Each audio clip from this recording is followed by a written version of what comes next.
Bonjour tout le monde, je fais une petite vidéo de présentation sur les arcs en polychlorure de vinyle. Les particularités des arcs en polychlorure, ce qui est bien, c'est que c'est des arcs qui en fait vieillissent pas. Donc si vous ne tirez pas avec, ça vieillit pas, ça sèche pas. On peut même appeler ça un arc de survie si on veut parce que ça peut durer 10, 15, 20 ans. On peut le stocker puis quand vous allez commencer à tirer avec, c'est toujours bon.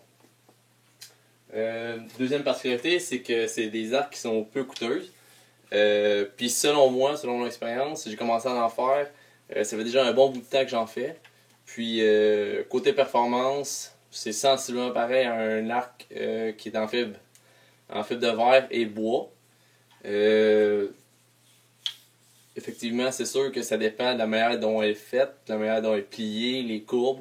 Il y a reflex, deflex qu'on appelle, des courbes inversées. Aujourd'hui, je vous présente une des arcs que j'ai fait. C'est l'arc du Hobbit. Donc, voilà.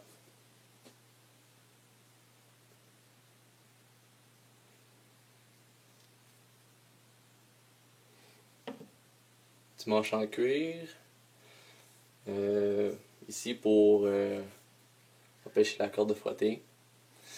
Donc, très bel arc. C'est très léger aussi, donc c'est ce qui est le fun. Particularité, c'est que c'est très flexible. Celle-ci a 50 livres à 28 pouces d'étirement. Donc, je vous montre. À l'instant, c'est quoi un petit peu la performance.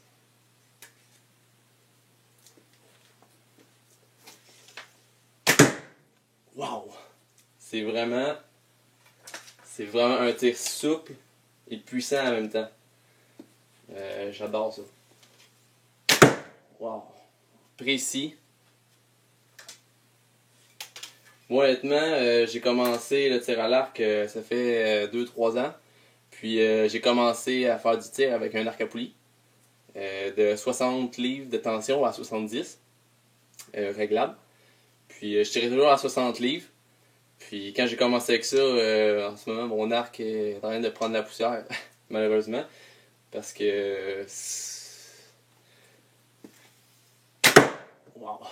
Parce que en fond, c'est des arcs qui sont, je dirais, assez performants.